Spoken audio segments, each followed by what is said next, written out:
Hi everybody, Aloha Friday. It's Heidi from mindfulme.org. And I wanted to share a video with you today in regards to the importance of modeling mindfulness and practicing mindfulness as a resource, and why it's so important if you have kids, work with kids, whether you're a teacher, parent, grandma, grandpa, why it's so important. More specifically, why it's important for us to be responsible for our energy and what we bring to a certain situation, to an experience, and to our lives ultimately. Kids are looking to us to be the way showers, right? The people that they can look up to know how to respond in certain situations. And because they have limited life experiences, they're oftentimes not certain what to do in situations, especially really stressful situations.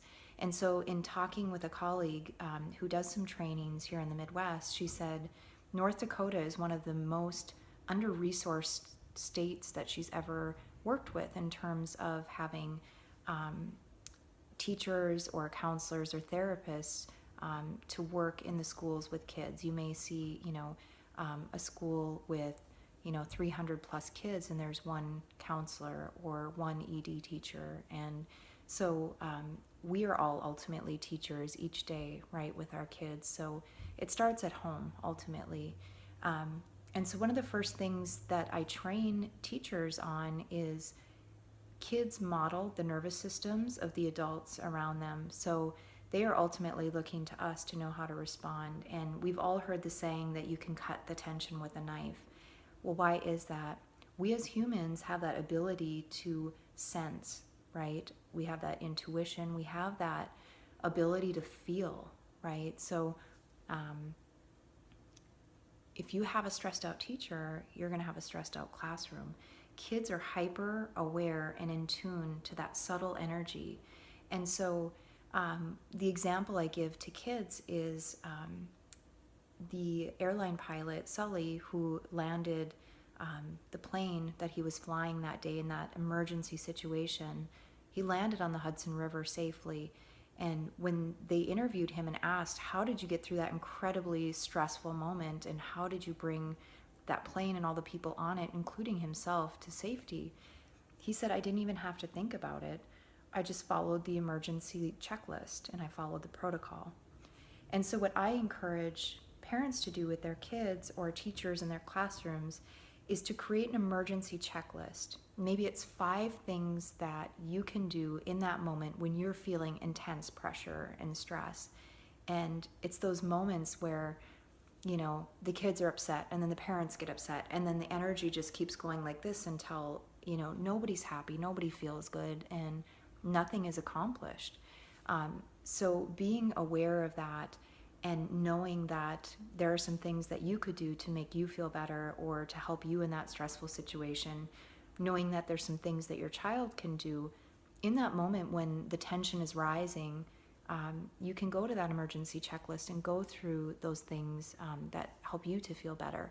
So a couple examples might be breathing, some of the breathing tools that I've introduced or that you might have on your own.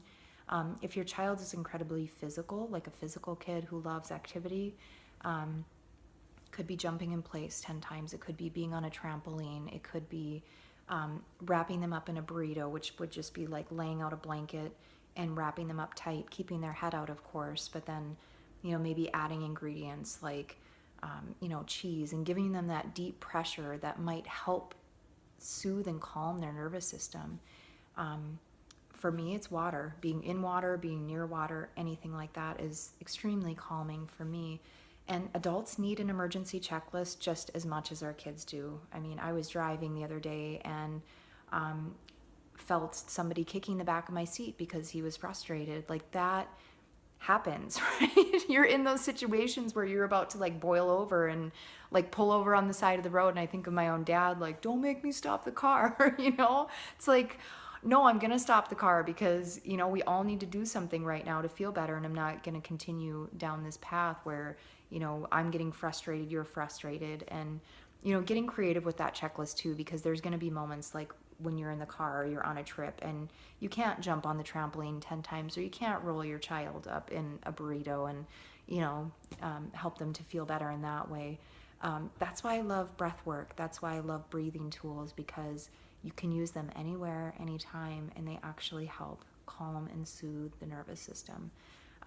So make an emergency checklist for yourself, and for the kids that you work with and that you love. If you're a teacher or a parent, sitting down and doing that together can be a really fun activity too. And what you're showing them is, I care enough about my behavior and how I respond in these stressful situations to create this, and you should do that with me. They'll pick up on that. So I hope that's of benefit, and I hope you have a great weekend. If anybody has any questions, please don't hesitate to reach out. Heidi at mindfulme.org, and have a great weekend. Thanks for watching. Bye-bye.